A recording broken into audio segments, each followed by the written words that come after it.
अस्सलाम वालेकुम नाज़रीन, प्रोग्राम एग्री बिज़नेस के साथ मैं हूं आपका मेज़बान डॉक्टर अमजद बुखारी। नाज़रीन, कल खुराक का आलमी दिन था और हम ग़िज़ा की किल्लत का शिकार हैं। पाकिस्तान ऐसा मुल्क है और आगे बुरान जो है ये बढ़ता हुआ नज़र आ रहा है। अभी भी हमारी 40% आबादी को जो मुनासिब और मतवाज़न ग़िज़ा है मुयसर नहीं है, जो उन्हें मिलनी चाहिए वो नहीं।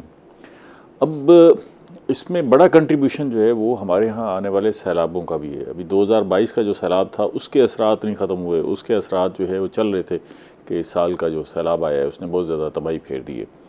बड़े पैमाने पर जो है वो फसलें तबाह हुई हैं, ज़मीनें काबिल काश्त नहीं रही, उनको अब काश्त के काबिल बनाया जा रहा है, दोबारा इस तरफ लाया जा रहा है।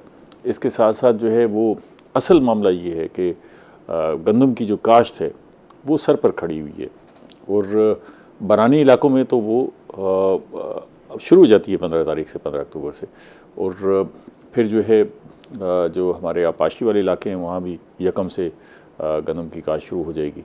तो क्या ज़मीनें जो है वो तैयार हो चुकी हैं कि हम फौरी तौर पर गंदम काश्त कर लेंगे? क्या हदफ मुकर्रर किया गया है? हुकूमत इसको किस तरह यकीनी बनाएगी? काश्तकार का पेस क्या है, वो क्या सोच रहा है? और यही रास्ता है आगे बढ़ने का अगर गंदम की तरफ आता है और इसको काश्त करता है। तो अगर हम ज़मीनों की मुकम्मल तैयारी कर चुके हैं तो वहाँ काश्त कैसे करनी है? अगर पार्शल हमने ज़मीनों को ठीक कर लिया है तो वहाँ काश्त कैसे करनी है? तो गंदम की काश्त और ख़ुराक ये सारा मिला के आज इस पर बात करेंगे। मैं सबसे पहले आपको अपने मेहमानों का तारुफ़ करवा दूँ। मेरे साथ पहले मेहमान मौजूद है डॉक्टर मुकर्रम अली साहब। आप ज़रिए यूनिवर्सिटी मुल्तान से मुंसलिक हैं, पढ़ाते हैं, तहकीक करते हैं, एग्रीकल्चर को बेहतर अंदाज से समझते हैं। उनसे जानेंगे कि उनकी तहकीक क्या कहती है। दूसरे मेहमान हाफ़िज़ मोहम्मद असलम साहब। आप काश्तकार हैं, किसान बोर्ड से मुंसलिक हैं, ख़ुद काश्तकारी करते हैं, तो सबसे ज़्यादा जो मुतासरा फ़रीक होता है वो यही होता है, नफ़े का भी और नुकसान का भी। उनसे पूछेंगे कि काश्तकार इस वक्त क्या सोच रहे हैं। और तीसरे मेहमान डॉक्टर ग़ुलाम मुस्तफ़ा साहब। आप सीनियर एग्रीकल्चर ऑफिसर हैं, महकमा ज़राअत से मुंसलिक हैं।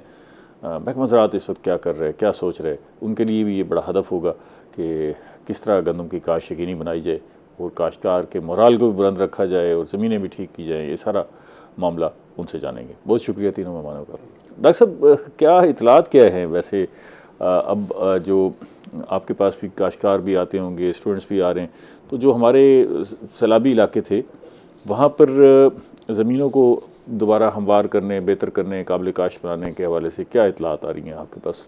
सर, इसमें यह है कि ना इस दफ़ा का एक बड़ा मैसिव फ्लड इस दफ़ा जो है वो हमारे पंजाब के अंदर हिट हुआ और बहुत ज़्यादा हमारा जो ख़ास तौर पर रैन एरिया के साथ जो लाइट एरियाज़ थे वहाँ पे काफ़ी जो है वो डिस्ट्रक्शन फ्लड के लिहाज से जो फसलों का नुकसान हुआ।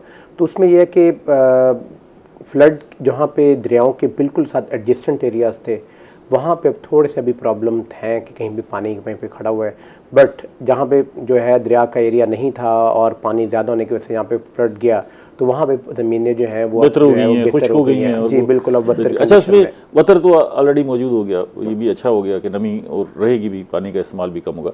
ये बताइएगा, एक सानवी से क्वेश्चन, अभी हम खुराक की बात कर रहे थे, तो देखने में तो हर तरफ हमें पाकिस्तान के अंदर ग़िज़ा मिलती है कि दूध है, गोश्त है, सब्जियां हैं, फल हैं, फिर उसके बावजूद हम ग़िज़ाई किल्लत का शिकार क्यों हैं?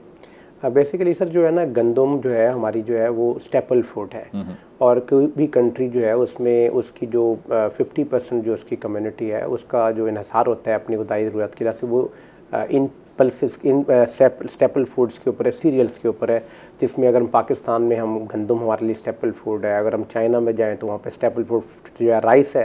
इसी तरह अगर इसमें हम अमेरिका की बात करें तो वहाँ पे जो है ये मकई जो है उनका स्टेपल फूड है। तो डेफिनेटली जो है कि हमारा जो कार्बोहाइड्रेट जो है कार्ब्स उसका जो है वो मेजॉरिटी जो हिस्सा है हमारी जो न्यूट्रिशनल रिक्वायरमेंट है उसमें वो एक मुतवाज़िन नहीं है हमारी ग़िज़ा। दूसरा ये है कि शायद हमारी पहुँच से दूर है, जी बिल्कुल, खरीदने के भी पैसे नहीं है ना जी, इसलिए अगर पैसे हों तो दूध खरीद के पिएंगे ना जी। 250 रुपये किलो जो दूध है उसको खरीद के इस्तेमाल करना आसान नहीं है। 3 किलो अगर आप दूध घर में मंगवाएं वो बड़ी ह्यूज कास्ट है। तो सर उसमें बेसिकली हमें सबसे इम्पॉर्टेंट चीज़ ये है कि हमें अपनी जो फूड कॉन्स्टिट्यूएंट हैं उस पर देखना चाहिए कि सबसे ज़्यादा हमें कार्बोहाइड्रेट की ज़रूरत है, देन फिर प्रोटीन है, देन फिर फैट है और फिर मिनरल और वाइटामिन जो है फिर सेकेंडरी हमारे जो है न्यूट्रिएंट्स हैं। तो कार्बोहाइड्रेट जो है वो उसका बिग सोर्स जो है वो हमारे पास, क्योंकि हम व्हीट के ऊपर डिपेंडेंट हैं, तो व्हीट हमारी स्टेपल फूड है। जैसे हम देखते हैं कि जी रोटी अगर हमारी कम्युनिटी नहीं खाती तो डेफिनेटली वो फील करते हैं, बेशक वो बाकी न्यूट्रिएंट्स 2 रोटी सुबह, 2 दोपहर, 2 शाम वाले लोग हैं और इसके अलावा कुछ देखते नहीं है। अगर एक टाइम की रोटी ना मिले तो ऐसे लगता है कि यार आज खाना नहीं खाया। क्यों जी हाफिज़ साहब, ऐसे ही? अच्छा, आपका इलाका तो ख़ास तौर पे इस दफ़ा बड़ा मुतासर हुआ। झांगड़ा, मेरे ख्याल आपका झांगड़ा और शरीफ है। झांगड़ा का नाम भी लोगों ने पहली दफ़ा इंट्रोड्यूस हुआ ना, या तो मोटर पे सफ़र करते थे तो पता लगता था, अब मोटर वे बंद हुआ तो लोगों को पता लगा भी झांगड़ा से मोटर वे बंद है। तो अभी आपके इलाके की क्या सूरत है? पानी उतर गया है या कुछ इलाकों में खड़ा हुआ है? देखिए, जो दरिया का अब शुमाली साइड है वो तो पानी खड़ा है अभी सतलुज का परसों भी पानी आया है। अच्छा, वो जो गंडा सिंह से पीछे आ रहा है पानी, अब आ रहा है। अच्छा, अब अभी देखें कि तहसील मुल्तान की, ज़िला मुल्तान की तहसील जलालपुर है, इसका पूरा इलाका नौराजा भुट्टा हो गया, आगे अब दरियापुर हो गया, खान बेला हो गया, नाचके हो गया, ये पूरी पट्टी है। अच्छा, फिर तहसील जलालपुर का मसला ये है कि इसको दो दरिया, पहले इसने आके चनाब ने हिट की, अभी खड़ा था उसको, फिर सतलुज आ गया।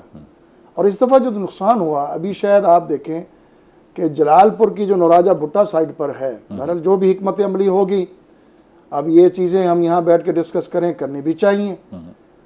वो बन जो गिलानी रोड था, कहा गया कि उसको 3 दिन पहले कहा गया था, एक वहाँ जो ड्यूटी पर मौजूद थे अफसर, उन्होंने कहा इसको तोड़ देना चाहिए, लेकिन वहाँ जो मौसर जिम्मेदार थे, जो इलाके के लोग थे, उनकी आपस में इधर पानी जाना चाहिए, इधर नहीं जाना चाहिए, इसमें आकर बन नहीं तोड़ा गया। अच्छा, आप सब ये तो प्योरली फैसला जो है हमारे जो डिपार्टमेंट्स हैं, इंजीनियर्स हैं, उनका हो सकता है, हमारी तो ख्वाहिशात और राय हो सकती है ना जी, लेकिन कहीं गलती, खामी, कोताही हो गई होगी, लेकिन हो जाती है। हाँ, लेकिन ये फैसलों में मेरे ख्याल है कहीं हमने कोई बदयांती का मुजाहरा नहीं किया, देर कर दी। पहले पानी इकट्ठा होता रहा, जब पानी इकट्ठा हो गया फिर आपने वो तोड़ा भी सही। जब तोड़ा आपने, देखें ये पहली दफा हो ना, मगरब से पानी आ रहा है सतलुज के चनाब का, आपने बंद सड़क तोड़ी, पानी चला गया मशरक की तरफ, जैसे सतलुज का पानी आया। देखें, एक कम्युनिकेशन के नेटवर्क को बहाल रखना भी बड़ा ज़रूरी था। कोशिश ये की गई, अटमोस्ट कोशिश की गई कि हमारे कम्युनिकेशन का निज़ाम जो है ना मुतासिर है। जैसे ये आप मुल्तान के सिमत देख लें तो हमने हेड मोहम्मद वाला ब्रिज को भी बचाया, उस सड़क को भी नहीं टूटने दिया, शेरशाह को भी बचाया, कोशिश की, हालांकि उसकी सतह पर मैक्सिमम लेवल पर पानी बह रहा था तो वो बच गया। अगर वो टूट जाता तो उसके असरात यही होने थे ना जो आज मोटरवे के हो रहे हैं, कि इतने अरसे से कम्युनिकेशन जो है वो कटी हुई है। अच्छा, इसको आगे बढ़ते हैं, हम जरा अपने मौजू पर आते हैं। तो आपको क्या लग रहा है उन इलाकों में फिर रकबे गंदम की काश्त के काबिल इस सीजन में हो सकते हैं? इस वक्त नहीं हो रहे, पानी अभी खड़े हैं, तालाबों की सूरत में पानी खड़ा है। अच्छा, ये दरियापुर हो गया, नौराजा भुट्टा हो गया, ऐसे आगे खान बेला हो गया, कई जगह मतलब कि गंदम काश्त नहीं हो पाएगी। तो ये खदशा है कि भाई नहीं, खदशा का यकीन ही नजर आ रहा है। अगर ये गंदम आपकी अक्टूबर और नवंबर तक नहीं होती तो फिर उसके क्या होगा, उसके असरात मुरतब होंगे। डॉक्टर साहब, ये तो आपका ज़िला भी बनता है, डरा रहे हैं हाफिज़ साहब के भी, सूरत हाल भी ऐसी है वहाँ पर जलालपुर पीरवाला में, तो उस तहसील में तो बहुत सारी सूरत हाल अच्छी नहीं है। आपने अब हदफ क्या मुकर्रर की है गंदम की काश्त का? मुल्तान का, पंजाब का तो मेरे ख्याल 19 लाख के लगभग है, 18-19 लाख। पंजाब की तरह बात करें तो 1,65,00,000 जो है ना वो पंजाब का एकड़ है, जो हमने इंशाल्लाह इसको आपने अचीव करना है। और गवर्नमेंट कोशिश कर रही है कि हर जो है ना वो मरले के ऊपर भी हम जो है ना वो वीट काश्त करें। जिस तरह अभी हम बात करें तो जिस तरह लास्ट डे हमारा गुजरा है, कल वर्ल्ड फूड डे था, तो यही बात है, क्योंकि वीट हमारी स्टेपल फूड है। ठीक है, आप ये देख लें, आप जो मर्जी खाएं, जितना मर्जी खाएं, लेकिन शाम को रोटी ना मिले उसके बगैर गुजारा।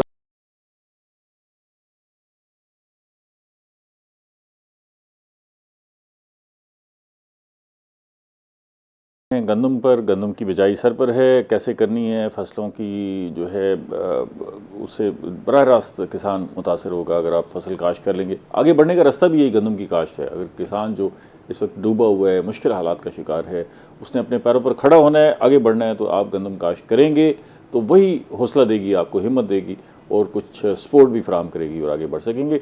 डॉक्टर गुलाम मुस्तफ़ा साहब जो सीनियर एग्रीकल्चर ऑफिसर हैं वो हमें बता रहे थे कि मुल्तान की सूरत हाल क्या है। तो एक सवाल ये है डॉक्टर साहब आपसे कि काश्तकार के लिए तो बहुत सारे चैलेंजेस हैं इस वक्त, महकमे के लिए क्या चैलेंज है इस वक्त जिसको आप सबसे बड़ा और अहम चैलेंज समझ रहे हैं? जी, सबसे बड़ा चैलेंज जो करंट सिनेरियो हमारा चल रहा है वो यही है कि जो फ्लड अफेक्टेड एरिया है उसके ऊपर फार्मर्स को वीट के लिए लेके आना, और जिस तरह मैंने आपको बताया कि 1,65,00,000 एकड़ के ऊपर जो है ना वो गंदम को काश्त कराना। तो इंशाल्लाह टारगेट्स जो है ना हम किसानों के शाना बशाना खड़े हैं, क्योंकि आपको पता है कि इस मुल्क के अंदर हमारे किसान भाई जो हैं वो ना धूप देखते हैं ना सर्दी देखते हैं, वो ज़मीन का उनके पास रास्ता भी कोई नहीं है ना जी, वो क्या करें, किधर जाएं? अगर उन्होंने सर्वाइव करना है, ये तो सर्वाइवल ऑफ द फिटेस्ट वाला काम हो गया है। डेफिनेटली अब देखें क्लाइमेट चेंज या क्लाइमेट चेंज होने के साथ, क्योंकि ये आप बाकी अगर एग्रीकल्चर इंडस्ट्री को बाकी इंडस्ट्री के साथ सर कंपेयर करने के बैठें तो ये आपकी एक ओपन है, यहाँ पर आप इसको धूप से नहीं बचा सकते, आपके पास थंडरस्टॉर्म आ रहे हैं, आपके पास तूफ़ानी बारिशें आ रही हैं, आपके पास ज़ालाबारी हो रही है, तो किसान भी बेबस है। लेकिन क्लाइमेट चेंज के साथ माफिया से भी नहीं बचा सकते, डेफिनेटली माफी सूरत हाल है। तो मैं वैसे ज़ाती तौर पर समझता हूँ, अगर हमने अपने काश्तकार को खड़ा करना है तो आप उसके लिए मार्केटिंग का निज़ाम बेहतर कर देना, उसके पास अपनी प्रोड्यूस की मार्केटिंग जिस तरह वज़ीर आला साहिबा आपने शायद ये देखा होगा कि उसको सबसे बड़ा अच्छा जो अपना इस बार डिसीजन हुआ है कि 3500 रुपये इसका जो टारगेट है अपना सेल रेट जो है वो फिक्स हो चुका है कि 3500 रुपये पर मंथ जो है ना वो प्राइवेट कंपनी के इश्तराक के साथ जो है वो इसके साथ हो रहा है। अल्लाह करे तो पहले भी माजी में ऐसा हुआ। खैर इस पे आते हैं रेट पे, मैं हाफिज़ साहब के कमेंट लूँगा। ये अब आपके पास जो मुल्तान का हदफ है वो अचीव होता नज़र आ रहा है इस सारी सूरत हाल में? जी इंशाल्लाह हम इसको अचीव कर लेंगे, क्योंकि एक तो ये है कि जहाँ पर फ्लड आपके पास कुछ नेगेटिव इम्पैक्ट क्रिएट करके जाता है वहाँ पर पॉजिटिव इम्पैक्ट्स भी लाइफ डेफिनेटली आते हैं, क्योंकि जो इसके साथ जो भल जहाँ पर आ गई, जहाँ पर मट्टी गिरा के जाता है वो ज़मीन बड़ी फर्टाइल हो जाती है, आ गई, पीएच कम हो गया, पीएच उसकी रिड्यूस हो जाती है। ज़मीनों का इवन आप ये देखें जो ग्राउंड लेवल वाटर टेबल का है वो अप हो गया, बहुत ज़्यादा अप हो गया है। और इसके साथ साथ जो है ना वो एक तरह की जिस तरह वतर की कंडीशन भी आ गई है, और अब डेफिनेटली जो पीक सीज़न हमारा इस वक्त जो सूरत हाल बन रही है, जहाँ पर मतलब काश्तकार हौसला रखे, जहाँ नहीं मशीनी काश्त कर सकता छटा भी कर देना है, फिर भी इस दफ़ा जो है उस पर कुछ हाँ जी जो दरियाई बेल्ट के पास साथ का एरिया होता है हाँ वहाँ पर खाली ज़मीन ना छोड़े, वो अपनी गंदम को काश्त लाजमी करे, क्योंकि एक तरह से ये सदका जारिया भी है। आप जो है ना अपने लिए भी बेहतरी करेंगे, मुल्क के लिए भी और लोगों के लिए भी। डॉक्टर साहब ये जो अभी जिक्र हो रहा है कि ज़मीन की कैफियत बेहतर हो गई होगी, भल भी आ गई और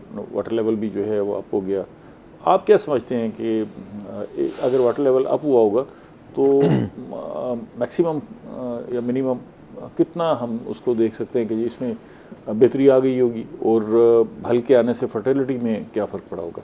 जी सर बिल्कुल, इसमें जो है वो जिस तरह जो फ्लड आया है तो इसमें जो सिल्ट है उसकी डेपोजिशन हुई है, और जो दरियाओं के साथ के एरिया हैं, जो अगर दरियाओं के बैंक से जिस तरह हम साथ हैं वहाँ तो काफ़ी ज़्यादा जो है ना सिल्टिंग हुई है, और अप टू जो है वो 1 फुट तक 1.5 फुट तक भी जो है ना भल जो है रिपोर्टेड है, जहाँ पे हमें पता चला। अच्छा। और जिस तरह अगर हम जहाँ पे फ्लड ने जाके ख़त्म हुआ है उसका पानी ने लास्ट जाके जहाँ पे, तो वहाँ पे भी हमने देखा है कि 2 इंच 1.5 से 2 इंच जो है वहाँ पे भी जो है सिल्ट की एक लेयर जो है वो उसने जाते हुए छोड़ी है।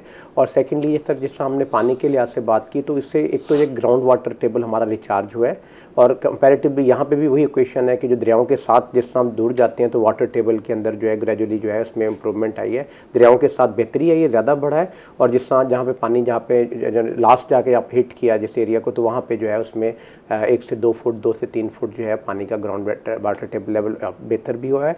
और सेकेंडली जो वाटर क्वालिटी है उसके अंदर भी जो है बेहतरी हुई कि जैसे जलालपुर पीरवाला में कड़वा पानी है सारा, तो अब वो तकरीबन 1.5 महीना पानी अगर वहाँ खड़ा रहता है और वो ज़ाहिर अंडरग्राउंड भी जाएगा तो उससे क्वालिटी का फ़र्क पड़ेगा। जी सर मैं समझता हूँ कि बहुत बेनिफिट है। जलालपुर पीरवाला के अंदर हम देखते हैं कि वहाँ पे जो हमारा मेजर एरिया था, ज़्यादातर एरिया था वो सलाइन एरिया था। और एक नमकियात का प्रॉब्लम जो है वो हमेशा एक हिंड्रेंस रहती थी अच्छी प्रोडक्शन के लिहाज से। तो डेफिनेटली जितना अरसा पानी खड़ा रहा है तो ये गुड क्वालिटी वाटर से जो है जो नमकियात थे टॉप लेयर के अंदर रूटिंग जोन के अंदर वो भी जो है इससे लीज डाउन हो गए। और इन फ्यूचर जो भी वहाँ क्रॉप्स लगेंगी तो उनकी जो प्रोडक्टिविटी है वो हमें एक अच्छी प्रोडक्टिविटी जो है मिलेगी, क्योंकि ये एक इम्पॉर्टेंट फैक्टर है जो कि क्रॉप की जो स्ट्रेस है साल्ट्स का वो क्रॉप की प्रोडक्शन में इम्प्रूव इनकी बेहतर प्रोडक्शन में एक हिंड्रेंस क्रिएट करता है।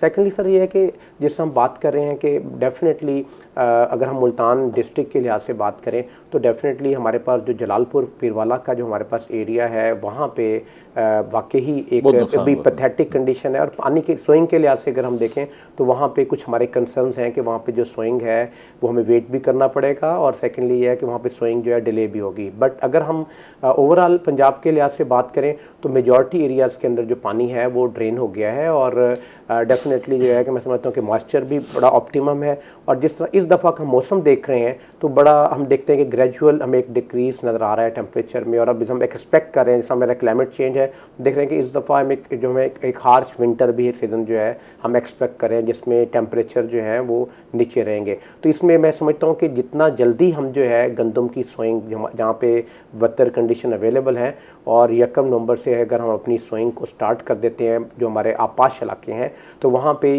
प्रोडक्शन जो है वो बम्पर क्रॉप जो है अच्छी प्रोडक्शन के लिहाज से मेरा ख्याल है कि जो कैफियत है उसमें हम पूरे पंजाब में इस दफ़ा अच्छी फसल की तवक्को कर सकते हैं। जी बिल्कुल सर। इसमें एक सेकंड फैक्टर ये भी है कि जो गंदम की प्राइस है वो मार्केट के अंदर इस वक्त बहुत ज़्यादा है, और फार्मर डेफिनेटली जो प्राइस कॉन्शियस है। तो हम देखें कि ओपन मार्केट के अंदर अब इस वक्त जो है 3600-3700 रुपये मन के हिसाब से गंदम बिक रही है, और पंजाब गवर्नमेंट ने भी बड़ा अच्छा इनिशिएटिव लिया कि उन्होंने थर्ड पार्टी के साथ जो 3500 रुपये पर मन का जो रेट डिवाइस किया है, तो एक बहुत बड़ी मोटिवेशन है फार्मर के लिए कि डेफिनेटली वो ज़्यादा एरिया पे गंदम लगाएगा भी। और इसमें जो इम्पोर्टेंट तो बर वक्त है, ये इकदाम भी बर वक्त है, और मार्केट का ट्रेंड भी बता रहे हैं, क्योंकि जो मार्केट के एनालिसिस होते हैं या एनालिस्ट हैं वो ये कह रहे हैं कि गंदम की प्राइसेस रेज होंगी। जी बिल्कुल, इंटरनेशनल मार्केट में भी रेज होगी। तो हम देख रहे हैं कि जब भी एक मोटिवेशन है, और देखें कि ओवरऑल फार्मर के डिपेंडेंस गंदम के ऊपर ज़्यादा होती है। जो हमारी खास तौर पे अगर हम साउथ पंजाब के लिहाज से बात करें तो पिछले 2-3 सालों में कॉटन जो है उसकी प्रोडक्शन जो है उसमें हमें कुछ थ्रेट्स रहे, हमारे फार्मर ने इतनी प्रॉफिटेबिलिटी नहीं थी।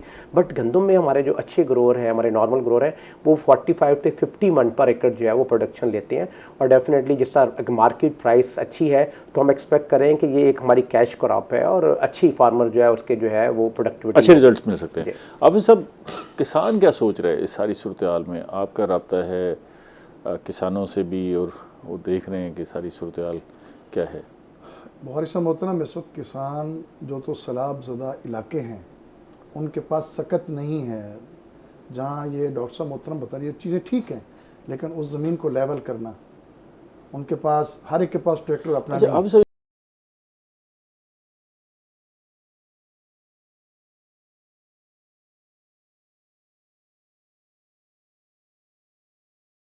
हम बात कर रहे हैं गंदम की फसल काश्त करने के हवाले से। इस वक्त ये दिन हैं शुरू हो गए हैं, और आगे वाले जो दिन है 1-1.5 महीना जो है बड़ा इंपॉर्टेंट है, और इसमें हमने तेज़ी से अपनी गंदम की फसल काश्त करनी है, जिससे न सिर्फ हमारी ज़राअत की बहाली होगी, काश्तकार की कमर सीधी होगी, मुल्क व कौम की भी बेहतरी होगी। अब साहब आपसे सवाल था कि काश्तकार इस वक्त क्या सोच रहे हैं, और वो इस वक्त काश्तकार की सरपरस्ती चाहिए, रियासत करे, क्योंकि पैसे दे, क्या करें, बीज बंदोबस्त करें, ठीक है, और जहाँ लेवल ज़मीन का लेवल ठीक नहीं है, सैलाब ज़दा इलाका बिलखुसूस, ठीक है, वहाँ गवर्नमेंट खुद कराए। किसान के पास कुछ नहीं है, मुश्किल है, कुछ भी नहीं है, मुश्किल नहीं है, कुछ भी नहीं है उनके पास। ठीक है, जो कुछ था वो पहले बेच बचा के 2 फसलों में ख़त्म हो गया। जो कुछ 23 में गंदम के साथ हुआ, फिर 24 में हुआ। 20 साल गंदम जिसने 2200 में बेची है, अब वो 5,500 मार्केट में। तो ये तो भी डॉक्टर साहब की ज़ुबानी मालूम हुआ कि 20-5,500, लेकिन 5,500 बहुत कम ऐसा होगा। ये 6-6,500 बीज गंदम का। लेकिन अगर ये बीज गवर्नमेंट उनको मुहैया करे और उनको डीजल सस्ता मुहैया करे, ये जो आ जाएगा ना। सबसे अहम काम जो आपने कहा है कि लेवलिंग में काश्तकार को सपोर्ट करनी चाहिए। जो हुकूमत के पास इक्विपमेंट हैं, वसाइल हैं, उनके ज़रिए जो है वो बड़े पैमाने पर इसको लेवलिंग करके देनी चाहिए, और ख़ास तौर पे जो खाले ख़त्म हो गए हैं उनको मुरम्मत करके बना के देना चाहिए। ये चीज़ें गवर्नमेंट करेगी तो ये जो 1,65,00,000 है तो शायद अल्लाह ताला बरकत डाल दे। अगर ये नहीं होगा तो हमारा किताबों में रह जाएगा, क्योंकि मेरा एरिया खुद उस एरिया से है, ज़रा के सैलाब इधर है, और जहाँ सैलाब नहीं आया तो जो लोग मिलने वाले दोस्त थे वो दूसरी जगह पर गए हैं, तो वहाँ भी वही कैफियत है। अच्छा, वो जो शहर हैं, ज़हरे के जो ताजर लोग हैं, खाद का काम करने वाले, उनके पैसे तो रुक गए हैं। किसान जब उनको पैसे नहीं देगा, बिजनेस क्या होगा? दोनों मर गए।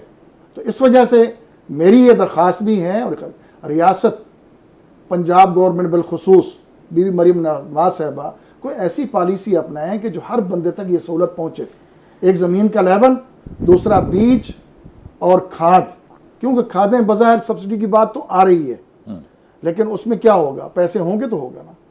पहली दफ़ा पैसों का भी बंदोबस्त सुना है कर रहे हैं। तो उसका बराह रास्त ऐसा कोई सिस्टम बने जो हर बंदा उसको सहूलत ले सके, सहूलत मिल जाए और वो गंदम काश्त तो कर सके ना। हाँ। उसके खड़े होने का रास्ता यही है कि वो गंदम और काश्त कोई नहीं करे। है। अगर ये नहीं होगा तो ये सिर्फ हमारे यहाँ बैठ के होंगे, इतना होगा नहीं होगा अमली तौर पे।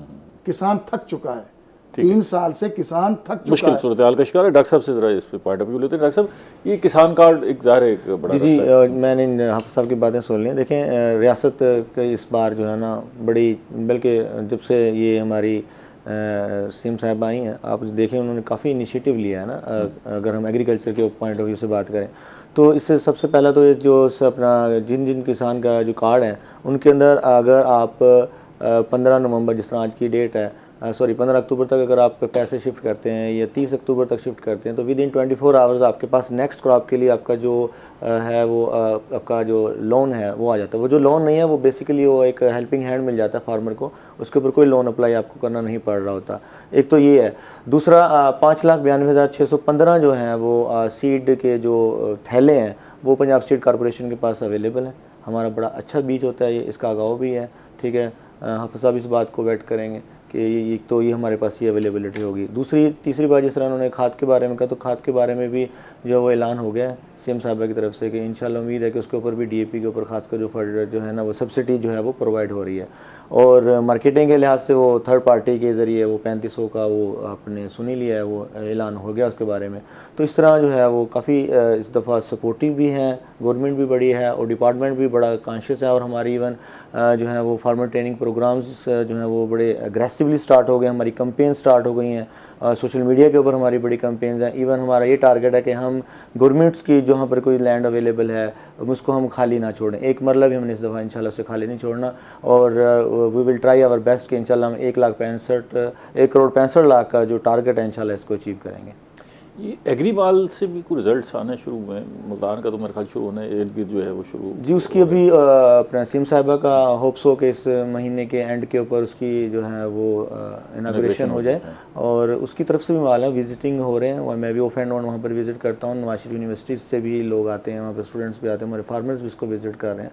उसका भी बड़ा फ़ायदा है। वहाँ पर भी उन्होंने अपनी एक स्कीम्स लाई हुई हैं, सारी चीज़ें में कट आउट और उसको डिस्काउंट के साथ मिल रही हैं। इवन वो भी अपना कोई कार्ड सिस्टम चला रहे होते हैं बैंकिंग के थ्रू ताकि फार्मर्स को जो है ना वो चीज़ें। वैसे हाफिज़ साहब ये तो अच्छा हुआ, ये जो कार्ड का निज़ाम आने से वो जो एक खाद के हवाले से एक हम हर वक्त रोते थे कि जी ये मार्केट रेट इसका बहुत ज़्यादा हो जाता है और कंट्रोल रेट पे नहीं मिलती, तो उससे तो काफ़ी फ़ायदा हो गया और आगे भी मेरे ख्याल उम्मीद है कि चीज़ें बेहतर सब ये चीज़ें बेहतर हुई हैं। जहाँ बेहतरी है ठीक है, लेकिन जहाँ अभी ये डॉक्टर मोहम्मद मुस्तफा बता रहे हैं कि 3500 थर्ड पार्टी से हो गया, जो मुस्ताजिर है उसको 3500 रुपये में गंदम शायद 3500-3600 रुपये पर मन खर्च आएगा जो मुस्ताजिर है। तो वो अगर करेगा भी सीधे क्या करेगा, ठीक है। 3500 मन भाई अब नहीं हाफिज़ साहब, इसमें हमने इंटरनेशनल प्राइस को भी तो मद्देनजर रखना है ना। फिर सब्सिडी देनी चाहिए, फिर इसमें सहूलत किसान को देनी चाहिए। इस दफ़ा प्लान तो क्या है ना कि खादों पर हंगामी ना करें, एक मुस्तकिल बना दें किसान के लिए, ज़राअत के लिए, काश्तकार के लिए मुस्तकिल एक पैकेज हो, डीजल हो, उसके लिए खाद हो, बीज हो, पेस्टिसाइड हो, एक सिस्टम बन जाए। अब हंगामी बुनियादों पर ना करें। ये मुल्क हमेशा रहेगा, इसकी 70% ज़राअत से ताल्लुक़ है, इसका हर बंदे का ज़राअत से ताल्लुक़, मेरा और आपको उसी से है। उसको आप ऐसे ना लॉलीपॉप ना दें, 6 महीने को हंगामी सैलाब आ गया तो दे दिया, आगे फिर छुट्टी। उसको निगरानी करे, सरपरस्ती करे रियासत और चीज़ें कर दे। डीजल है, बीज है, पेस्टिसाइड है, ये चीज़ें सस्ती करें। अब एक ट्रैक्टर आम सा, उसकी जो ज़रूरियात हैं मेरा ख्याल है 35-40 लाख रुपया लगता है। जिसने एक ट्रैक्टर रखना है, आपने हार रखेगा, रूटर रखेगा, 40 लाख रुपया चाहिए और उसकी 40 लाख कोई उसकी नहीं है, बहुत ज़्यादा कास्ट हो गई है। तो आप किसान के हवाले से मुस्तकिल बुनियादों पे काम करें, ठीक है, जो हमेशा के लिए पैकेज। डॉक्टर साहब अभी हम जिक्र कर रहे थे खादों के हवाले से ना, तो क्या इस दफ़ा आप क्या असेस करते हैं कि ये जो ज़मीनों की फर्टिलिटी बढ़ी है, पीएच कम हुई होगी, वतर अच्छा मौजूद होगा, उससे खादों के इस्तेमाल में हमें कुछ कुशन मिलेगा, कोई कमी आएगी? जी बिल्कुल। इसमें सर ये होता है कि जिस तरह साइल जो है वो हमारी ड्रेन हो गई है और पीएच भी कंपैरेटिवली उसमें भी बेहतरी आएगी और साल्ट्स ड्रेन आउट हुए हैं, तो इससे हम जो भी खादें इस्तेमाल करेंगे उनकी जो फर्टिलाइज़र यूज़ एफिशिएंसी है या न्यूट्रिएंट यूज़ एफिशिएंसी है वो काफ़ी हद तक बढ़ जाएगी। इसका मकसद ये है कि जो खाद एक फार्मर डालता है, अप्लाई करता है अपने रकबे पे, उसका कितने फ़ीसद जो है वो फसल इस्तेमाल करती है। तो इसमें हमारे यहाँ, क्योंकि जब हम देखते हैं कि जी सैलिनिटी का मसला है और वतर प्रॉपर नहीं है, तो जैसे पहले था कि जी नहरों के मसाइल थे, तो इस दफ़ा पानी का उतना सवेर प्रॉब्लम नहीं है, वतर अवेलेबल है और जो नहरें हैं वो भी जो है ना वो पानी अवेलेबल है, नहरें चल रही हैं। तो इसमें यह है कि जो हमारा फार्मर है वो अगर अपना ज़मीन का तजिया कराने के बाद, मट्टी का तजिया कराने के बाद जो है अपनी जो फर्टिलाइज़र प्लान है उसको जो है इम्प्लीमेंट करता है और बैलेंस फर्टिलाइज़र की एप्लीकेशन करता है। बैलेंस देखिए ना, एक तो हमने फार्मूला दिया हुआ है कि भाई आपने ये नाइट्रोजन, ये फास्फोरस, ये पोटाशियम ये इस्तेमाल करनी है। अब सवाल यही है कि इस दफ़ा उस फार्मूले में कोई तब्दीली करनी है या उतनी ही खादें डाली जाए फीकड़? जी, उसमें यह है कि हम ये समझते हैं कि जो फास्फोरस है वो हमें अप्लाई करनी चाहिए, क्योंकि जब आपके पास जो पानी आया है उसके साथ सिल्ट आई है, तो उसमें हम ये नहीं कह सकते कि उसमें फास्फोरस भी उसमें ऐड था, क्योंकि हमारी जो ज़मीनें हैं पाकिस्तान की 98% ज़मीनों के अंदर फास्फोरस की कमी है। और इसी तरह जो हमारी आलमोस्ट 100% ज़मीनों के अंदर जो है नाइट्रोजन की कमी है, और तकरीबन पाकिस्तान की 60 से 70% ज़मीनों के अंदर पोटाशियम की डेफिशिएंसी है। तो ये तीनों जो न्यूट्रिएंट्स हैं इनकी एक शरह है, यही है फिर उसी शरह को बरकरार रखे। वैसे तो ज़मीनों का तजिया करा लिया जाए, मट्टी का तजिया हो जाए तो ज़्यादा बेहतर है, वरना वो जो शरह हम रेकमेंड करते हैं वो अभी मैं डॉक्टर साहब से पूछूंगा, इनकी रिकमेंडेशन भी होगी।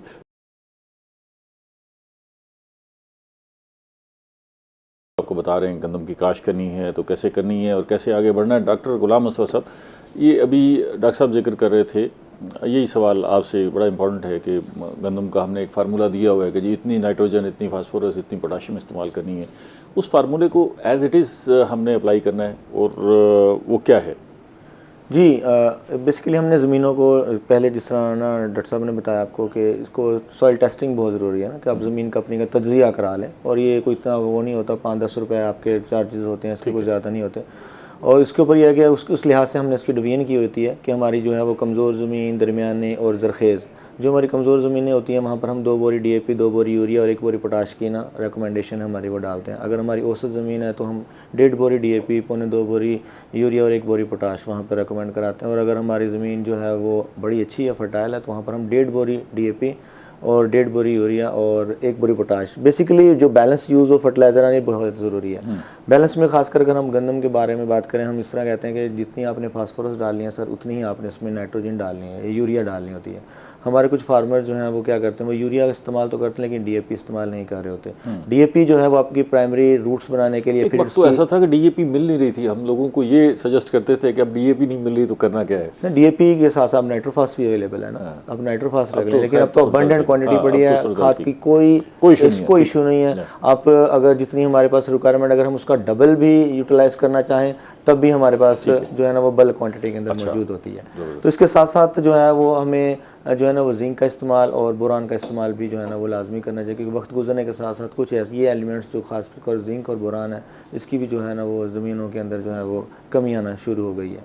तो ये था इसके बारे में। ठीक है, मतलब कोशिश करेंगे उसी फार्मूले पे चलें, क्रॉप अच्छी हो जाएगी। क्रॉप अच्छी हो जाएगी। जो है ये बेसिकली पहले भी हम डालते थे, जो नाइट्रोजन या फर्टिलाइज़र यूज़ एफिशिएंसी है वो हमारी इंप्रूव हो जाएगी, जो कि हमारे पास पॉजिटिव साइन है कि इंशाल्लाह कि इस बार हम देख रहे हैं कि हमारी क्रॉप बम्पर होगी इंशाल्लाह। ठीक है, हाफिज़ साहब, ये जो नुस्खा बताया है आपको डॉक्टर साहब ने, इसके लिए पैसे भी चाहिए ना?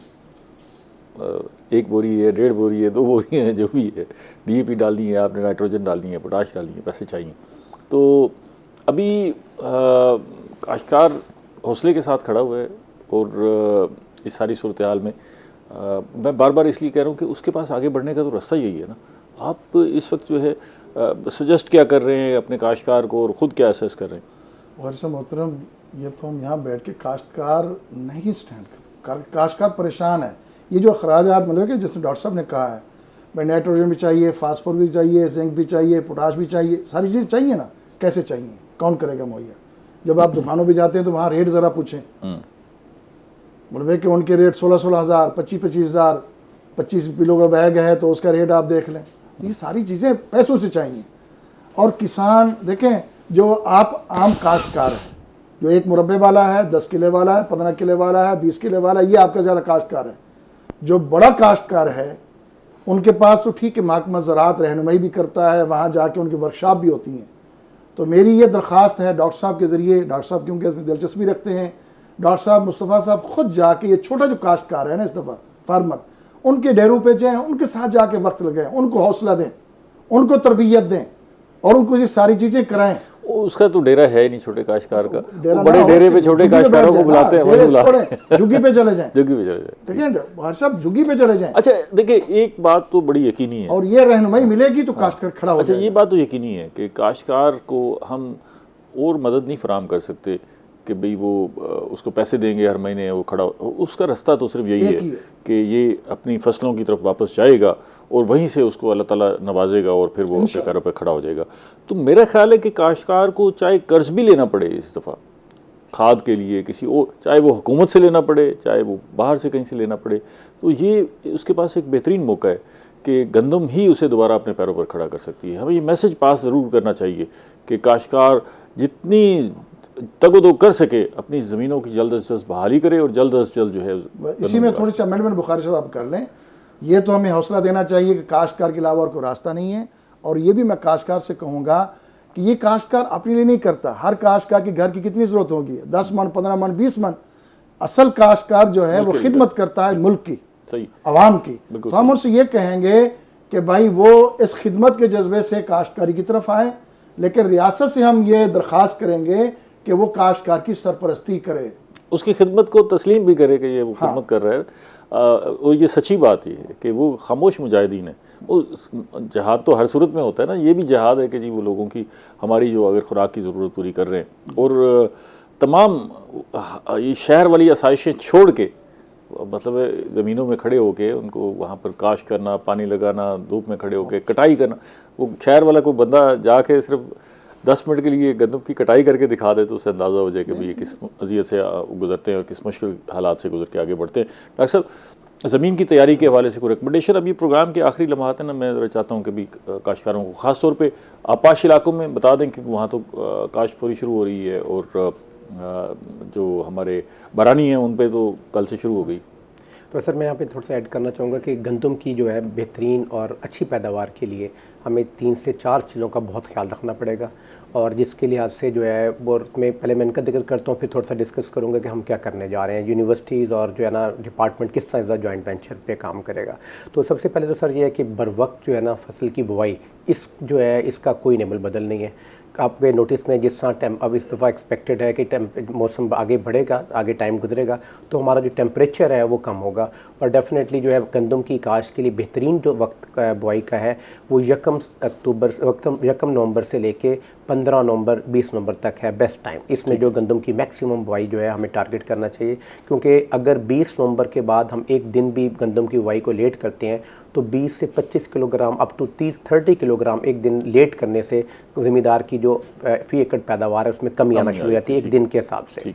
और सेकेंडली इसमें जो है जिस तरह सर ने बात की कि ये ज़मीन का तैयार होना भी बड़ा इंपॉर्टेंट है, और इसको जो ड्रिल सोइंग से अगर हम काश करेंगे तो हमारा सीड भी कम होता है इस्तेमाल, और डेफिनेटली जो है कि वो हमें जो ऑप्टिमम प्लांट पॉपुलेशन है वो मिलती है, और जब पौधों की फ़ी एकड़ मतलूबा तादाद हमें मिलती है कभी हम जो है ना अच्छी पैदावार जो है हासिल कर सकते हैं। इसके साथ जो इंपॉर्टेंट चीज़ है सीड की क्वालिटी, कि हमें जो हमारे ज़मींदार हैं उनको अपने पिछले साल की तजर्बात को ध्यान में रखना है, और जो हमारी तरक्की ज़्यादा अक़साम है जिसमें अब हम साउथ पंजाब में हैं तो जो क्लाइमेट रेजिलिएंट वैराइटीज़ हैं जिसमें अकबर 2019 है और अरूज है और जो 3 वैराइटीज़ हैं जिनको हम जो है इस वक्त देख रहे हैं, उनकी जो है हमें मैक्सिमम एरिया पे हमें जो है ना काश करनी चाहिए, क्योंकि इनका जो पोटेंशियल है वो 65 से 70 मन फी एकड़ है। तो इससे ये होगा कि एक तो सीड जो ग्रेडेड इस्तेमाल करें, उसको छानने के बाद इस्तेमाल करें, और सीड को ट्रीट करके इस्तेमाल करें, तो इससे ये होगा कि अच्छी क्वालिटी का सीड होगा तो हमें क्रॉप की हेल्थ भी अच्छी होगी, यूनिफॉर्म क्रॉप का स्टैंड मिलेगा। और सर तीसरे नंबर पे जिसमें इंपॉर्टेंट चीज़ है वो ये है कि जिस वक्त ये क्रॉप जो है हमारी इसकी सोइंग हो जाएगी तो उसके बाद जो है जड़ी बूटियाँ तकरीबन जो है वो इस वक्त उनको भी हमें टारगेट करना है। जैसा भी आपने सर जिक्र किया कि जिस सैलाब वाले एरियाज़ के अंदर सिल्ट भी आई है तो हमें इसको भी देखना है कि इस तरह की कंडीशन में जड़ी बूटियाँ ज़्यादा प्रॉब्लमेटिक होती हैं। तो बैलेंस फर्टिलाइज़र जो है ख़ासतौर पर हमने बात की फास्फेटिक फर्टिलाइज़र जो है उनको, और पोटाशियम के जो फर्टिलाइज़र हैं उनको बुआई के वक्त अगर इस्तेमाल करेंगे तो मैक्सिमम उनका बेनिफिट होता है और क्रॉप जो है उसकी जो प्रोडक्टिविटी है वो इन्हांस होती है। तो अगर किसी वजह से हमारे ज़िम्मेदार नहीं इस्तेमाल कर पाए तो पहले पानी के ऊपर जो है जिस वक्त जो है गोब की हालत होती है और टिलरिंग स्टेज है तो उस पर अपनी फर्टिलाइज़र की फास्फेटिक और पोटाशियम की जो फर्टिलाइज़र है उनको लाजमी जो है इस्तेमाल कर लेना चाहिए ताकि जो है हम अच्छी प्रोडक्शन की तरफ जाएँ। और सर दूसरी चीज़ मैं यहाँ पे ऐड करना चाहूँगा कि जी हमारी यूनिवर्सिटी ने जो प्लान किया, हम एग्रीकल्चर डिपार्टमेंट और यूनिवर्सिटी मिल के कुछ 6000 एग्रीकल्चर ग्रेजुएट की कल से हम ट्रेनिंग स्टार्ट करें। मुस्तफ़ा साहब भी मेरे साथ इसमें होंगे और हम अपने तमाम जो डिसिप्लिन के बच्चे हैं फील्ड में भेजेंगे, जी इनको फील्ड में भेज रहे हैं 3 हफ्ते के लिए, जहाँ पे भी हम पूरी तहसील को कवर करेंगे, हर छोटे ग्रोज तक हमारा टारगेट है, हमने पहुँचना है। और इसमें हमारे फैकल्टी मेंबर भी वहाँ पे साथ जाएंगे। हमने ब्रोशर भी तैयार किए हुए हैं, सोशल मीडिया के लिहाज से भी हम काम कर रहे हैं और हम अपनी टीम्स को कल सबको तैयार करेंगे। वो मौके पर तजिया भी करके दे देना, अगर ज़मीन का मुमकिन हो, अगर इतने लोग जा रहे हैं तो बड़ा अच्छा हो जाएगा। ये काश्तकार के लिए मुश्किल होती है, मट्टी उठा के लाए, तजिया करवा के फिर वापस लेके जाए। बहुत शुक्रिया तीनों मेहमानों का। अभी बहुत सारी तशरीह रह गई, काफ़ी सारी बात होनी थी, लेकिन नाज़रीन हम इसको आगे भी जो है ये 1.5 महीना है जिसमें हमने गंदम की काश्त करनी है। बहुत सारे पहलू हैं जिन पे हम बात करेंगे और ख़ास तौर पे बीज का मामला जो है वो बड़ा इंपॉर्टेंट है कि अभी डॉक्टर साहब ने कहा कि जी बीज अच्छा होना चाहिए, तो बहुत सारे लोगों ने बीज तो अपने पास रखा होता है, वो दरियाई इलाकों में जो है वो बीज भी बह गया सारा जो रखा हुआ था, तो फिर अब कैसे करना है इसकी आगाही हम अगले प्रोग्रामों में देते रहेंगे। अगले प्रोग्राम तक इजाज़त दीजिए, अल्लाह ने के बाद।